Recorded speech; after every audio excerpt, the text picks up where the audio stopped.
So we are in Darjeeling and we are at this iconic cafe cum bakery called Glenary's. It's more than 100 years old, was established in 1885 as mentioned, and it's called Hope. So the Glenary's Darjeeling is actually a beautiful combo of a cafe and a bakery, a bar called the Buzz Bar, and a restaurant. It's very popular destination amongst the tourists out here as well as the locals. Look at the window dressing of this bakery. There are products which are cookies and biscuits and croissants and cakes. It looks very inviting indeed. So let's go inside. So we are now entering the Glenary's Cafe and Bakery in Darjeeling. There's nice little music playing in the background, and this window dressing of all the cakes and the croissants itself looks very, very charming and very, very inviting.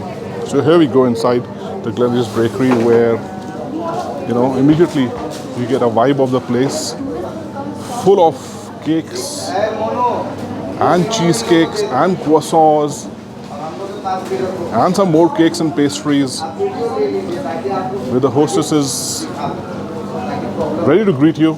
Look at all these candies and the cream rolls and some jams and sauces. And here is the cashier ready to take your orders.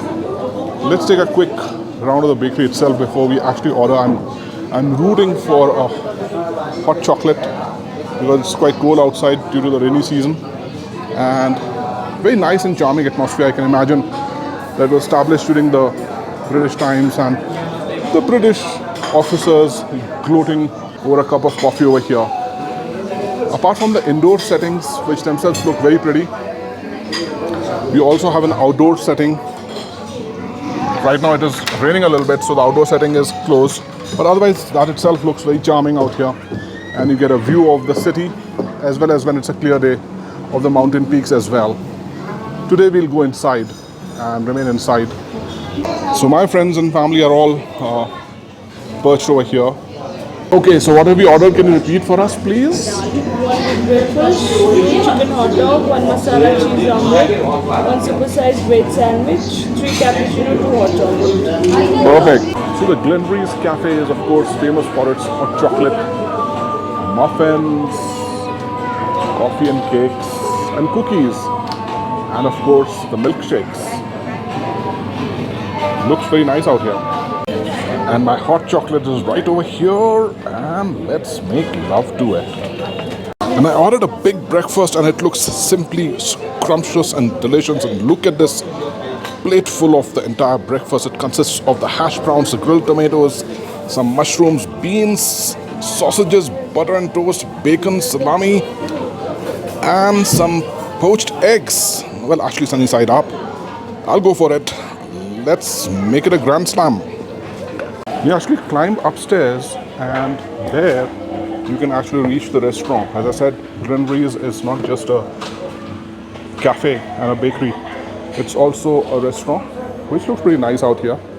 Look at this nice little clock and the fireplace. Looks very charming. Reminds you of the British times heritage. And they do have, as I said, a nice little bar as well. Must be very charming to sit in this restaurant and enjoy a drink or two. And Glenary's has class in terms of decoration. We saw the fireplace and the clock, and here are some kettles which have been nicely decorated on these shelves out here.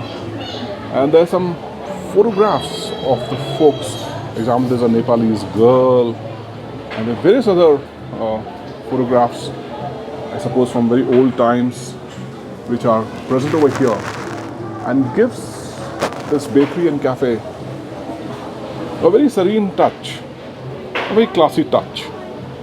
So overall, I get a feeling that when you enter this cafe and bakery, from the hustle and bustle outside of Darjeeling, which is really madness out there, you're immediately transported into a different world altogether, a world of sweetness, a world of heritage, a world of subtle touches.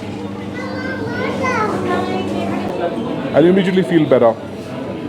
And you get all the energy and all the faith all over again in Darjeeling, and you're ready to buckle up and take on Darjeeling. Nice to be at Glenary, at Darjeeling. So we find ourselves now at a place called Chaurasta.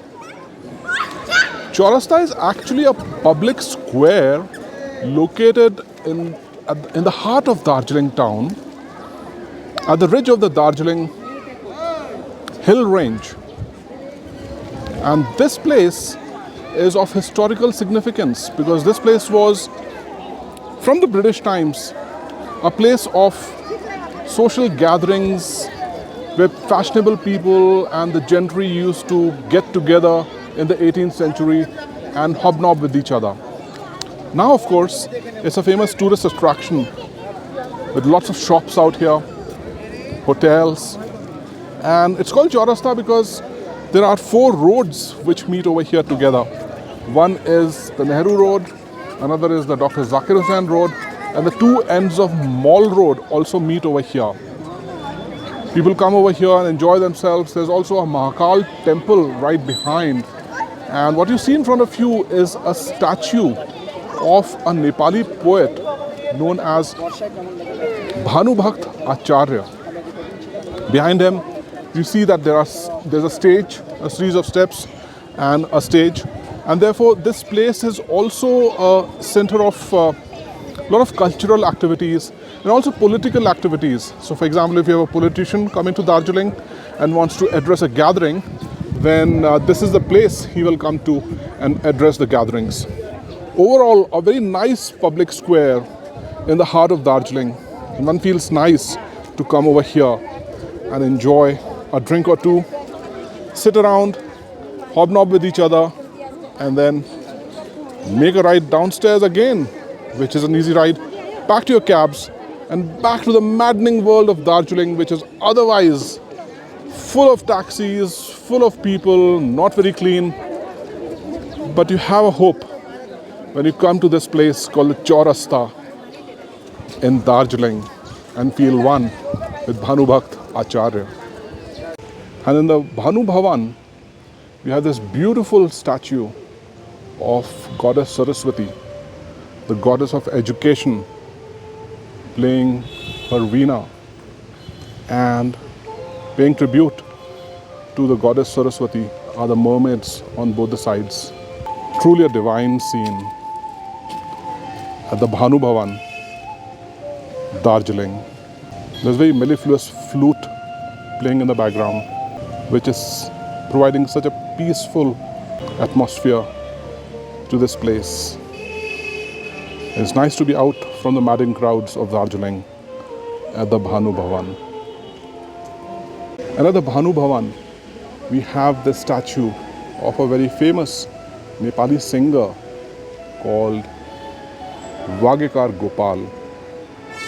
And by his side, showing us a way, and the man who drafted the Constitution of India, Dr. Ambedkar, silently whispering into our ears that if you don't pay attention and don't respect the Constitution of India, there will be repercussions for us and the future generations. Hope the Constitution prevails and the music goes on.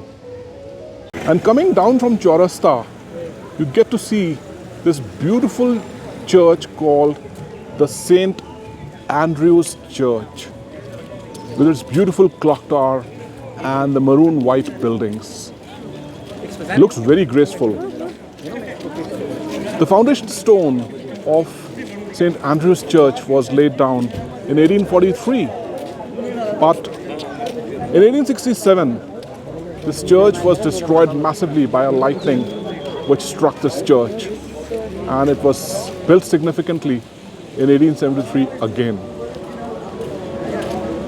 It stands as a witness and testimony to the historic times which Darjeeling has seen and which is now a famous tourist attraction in India as the Queen of Hills in Bengal, Darjeeling. And welcome to the Japanese temple, which is a Buddhist temple at Darjeeling. This resplendent white building is located around 10 minutes from the Darjeeling city center in the hills of Jal Pahar, nestled amongst these beautiful pine trees. A lot of greenery around over here, and the whole place looks very magical and serene. So effectively, this Japanese temple out here offers to its visitors a place to seek inner peace.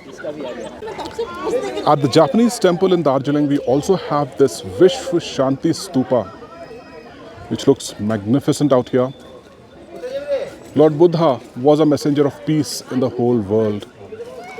And I suppose this Vishwa Shanti Stupa acts as a messenger of Lord Buddha for something which world needs more and more, or as the beauties would say, world peace. So welcome to a place called the Batasia Loop. It's got twin purposes. On the one hand, it's got a Gorkha War Memorial, which is to commemorate all the Gorkha soldiers who have laid down their lives for the country after the independence in 1947. And secondly, this Batasia Loop is an engineering marvel to control the ascent and the descent of the Darjeeling Railways. There's a beautiful war memorial out here. From the Batasia Loop, you also get a very nice view of the whole of the Darjeeling city. On a clear day, you can see the mountain peaks of the Himalayan ranges, for example, Kanchenjunga, which is the third highest mountain peak, and also several other peaks. And unfortunately, the majority of Darjeeling is like this, full of cabs, not very clean. But that's the way you are. Still got the old historic charm, but from here it doesn't look like a queen of the hills, does it? But well, you can still come over here and spend a day over here, visit the tourist spots. You have to suffer these jams and cabs for hours at times sometimes. But I would suggest that you stay outside Darjeeling, somewhere in the villages where there are the tea gardens, far from the madding crowds. But thank you, Darjeeling. What a wonderful trip.